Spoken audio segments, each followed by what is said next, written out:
Hello, my name is Christy, and this is the third week for the third grade YLOC worksheets. And I'm just going to go over a few of the problems so that you can correct with me. So the first page, the first question is 5 plus blank equals 11. And this is asking you what number goes into the blank. So in this case, you would change up the equation a little and do 11 minus 5 equals what?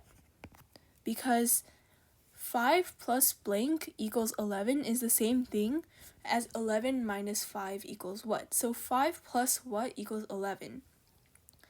So if we do 11 minus 5, you would get 6, which means the answer is 6, and 6 goes into the blank over here. The second question asks blank plus 3 equals 12, which also means 12 minus 3 equals what? Because a number plus 3 equals 12 is the same thing as 12. Subtracting the number 3 would get you this answer. So 12 minus 3 is equal to 9. So your final answer for number 2 would be 9. For the third problem, it asks you blank plus 8 equals 8. And so if you do 8 minus 8, you would get 0. So your answer is 0.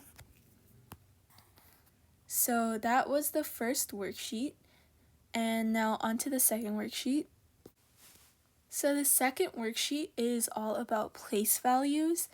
So we're just going to go over a few of the problems. So 20 plus 3, this would be 20. And this would be 3, which means that the 220 goes into the tens place because there's a 0 afterwards, and the 3 would go into the ones place because the 3 has only one value. So the answer to 20 plus 3 would be 23. Now onto the second question, 50 plus 9. So because this is a tens value, the 5 would go to the tens, and the 9 would replace the 0 because the 9 is in the ones place. So your answer would be 59 for number 2. Now onto one of the harder questions, number 18. Just like the smaller ones, it's exactly the same. Because the 1 is in the thousands value and the rest are 0, you put the 1 in the thousands value. And the 3 is in the hundreds value and the rest are 0, so you put the 3 in the hundreds value. And then the 2 is in the tens and the rest are 0, so you put the 2 in the tens place. And the 3 is in the ones place, so you put 3. So the answer to number 8 is 1,323. For number 19, it's exactly as all the other problems that we've done. The 6 is in the hundreds place, and there's 2 zeros afterwards. The 5 is in the tens place, and there's zeros afterwards, and the 1 is in the ones place. So your answer would be 651. So in this case, you can just take out the 0 because the 0 is basically representing the empty spaces. And that was worksheet number 2. The third worksheet for this week is about multiplication. So I'm going to go over the first few problems and the bottom few problems because they're a bit harder.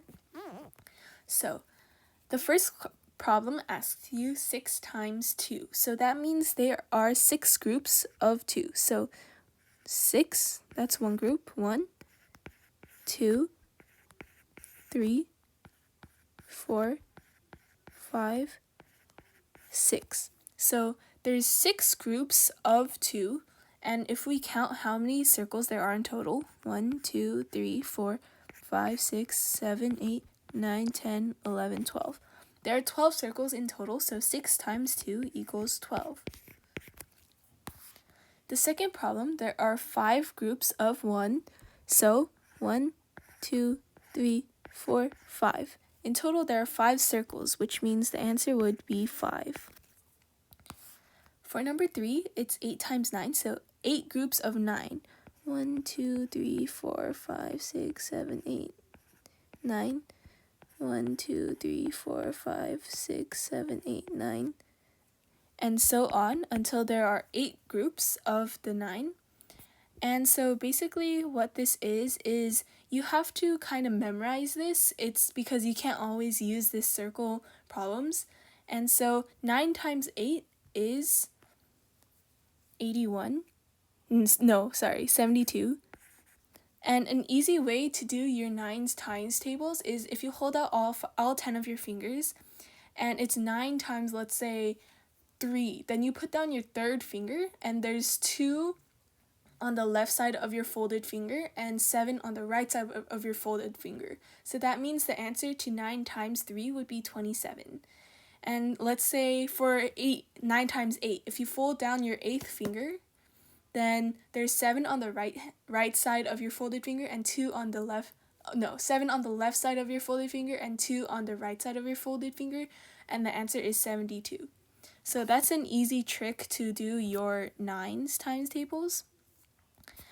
And onto the harder questions, 18 times 6. So 18 times 6, it's easier if you write the question this way. And 6 times 8 is 48, so you put the 8 down here and you bring the 4 up there. And 6 times 1 is 6 plus 4 is 10. So the answer to number 20 is 108. So the last worksheet has a bunch of word problems, and to solve these, you're going to have to read the problems very carefully to make sure you don't miss anything. So let's look at the first question. There are 43 birds in a tree. 29 flew away to look for some food. How many birds are left in the tree?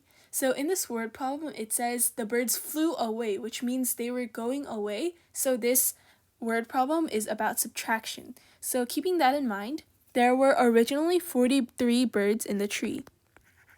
43 birds. And 29 flew away to look for some food. So then that means that 29 went away. So 43 originally and 29 went away. So 43 minus 29. And in order to solve that, we would do 43 minus 29. 3 minus 9 is not possible, so you would change the 3 into a 13 by bringing over a tens from the 4, and the 4 would turn into a 3. 13 minus 9 would be equal to 4. And 3 minus 2 is 1. So the answer is 14, but that's not just what you have to write. So it asks how many birds are left in the tree. So yes, 14 is the correct number, but you also have to remember to write birds to make sure that the person reading your answer knows what you're counting. Because it's not 14 trees, it's 14 birds. The second problem asks, Susie has 15 pieces of chocolate. She gets 23 more pieces from her friends at her birthday party. How many pieces of chocolate does she have now? So originally she had 15 pieces, and it says that she gets 23 more, so which means that this is an addition problem. So 15 plus 23 that she got from her friends, and if you do that in long addition, 15 plus 23 equals 5 plus 3 is 8, and 2 plus 1 is 3. So the answer is 38, but don't remember to put your units, and that would make 38 pieces of chocolate.